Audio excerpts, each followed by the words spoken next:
And also, like you have mentioned that you went to South Africa, right, for your studies and all. When India has so many options Yeah. to continue your studies or to be self-sufficient, why did you choose India to get trained here in our own country? I would say that I don't know, but I heard when I researched, India takes a lot of time to get done the training With the because training and yeah, there is a schools in Hyderabad, Begumpet Airport, and I searched there. I investigated about the packages and everything, and it was taking me about 2 years and more.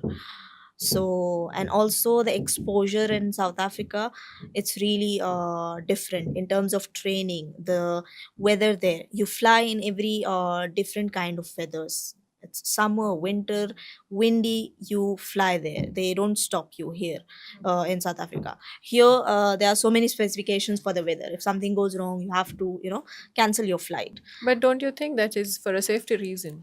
It is, but as a pilot, you have to experience that kind of weather once in your Acha, this life. is regarding the trainings. Yes. Acha, okay. So that kind of weathers, what South African people take for the risk, it's good. Like it's of course in safety margin, Mm. but as a pilot, you have to experience that weather as well. Okay. So that was one thing to choose South Africa, and also the money structure. That it's really expensive in India. It will cost you about, I think, more than 60 lakhs something just the flying. So, and I was getting done there between 45 to 50. So that made me with accommodation. So that was also the point to choose So South Africa. South Africa is more convenient in Yes, terms of convenient fee and also. cheaper compared to India, Mm. and also quick. So you will get it done by 1 year, 3 months, something there. Okay. So what do you suggest young fellow juniors or people, youth who are interested into aviation or this kind of field? What inputs would you give them, or what will you tell them to be prepared for from your experience? Okay. So I would say if Also you coming are, from your community as well. yeah, Mm. I would say the very highest priority in this field is discipline. You have to be really disciplined, and being a pilot, good decision making, because something goes wrong, and your pilot itself is nervous. Things not gonna work. So you have to be really good decision making and professional, focused, and believe in yourself. I would only say one thing, that just not listen others, because they are not stepping in your shoes. It's Yeah, you who's gonna walk. of course. So I would say not listening others. That really that really helped me a lot. Believing in myself. Okay.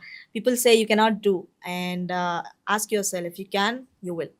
One thing I have observed in you is that you are very much clear in your head since the childhood that you want to become a pilot, and that itself is a driving force for you to achieve so big here or come until here.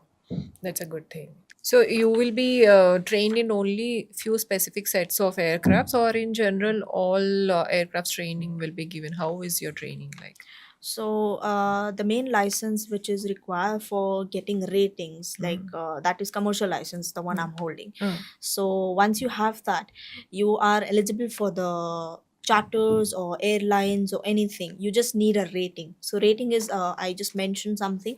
When you Mm. fly a different aircraft, you need a specific amount of training to just understand the modifications and the specifications, what the aircraft differs from one and another. Mm. So like if you after you're getting done with your commercial, people go for Airbus A320 or Mm. A350 something. So you go for a type rating, that will be about 2 months, like what What I is this have. type rating?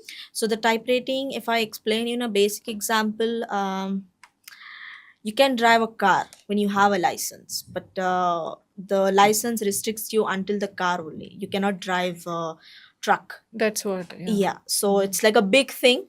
So commercial pilot license is like you can fly an aircraft. You just need a specifications, because the engines is being more powerful, and the passengers, so the aircrafts I flew, there are passenger seats, but it's like maximum 6. Yeah, so I can, the aircrafts I flew until now. So type rating is something you take a rating for aircraft which you will be flying, like what I mentioned before. So, with the kind of commercial license that you have, how much can you stretch in, trying different flights? What is your You mean currently now without doing rating?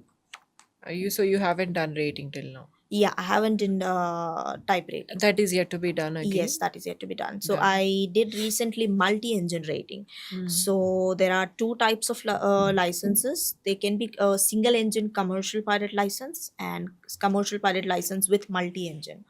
Multi-engine is basically with the two more than one engine, two or more, and single engine is the small ones which we use for training purposes. Okay. So I recently did my multi-engine. That's also a requirement for when you're flying Airbus or Boeing for the type rating. Mm-hmm. So that is done. So the next step will be type rating. So far I didn't do type rating because you don't know what vacancy is going to come in the market with the airlines, because they'll place order and then according to that they will give the vacancies, and if you are done with Boeing and the vacancies are coming for Airbus, you cannot appear for that. You can actually, but then you have to pay another big amount for that rating.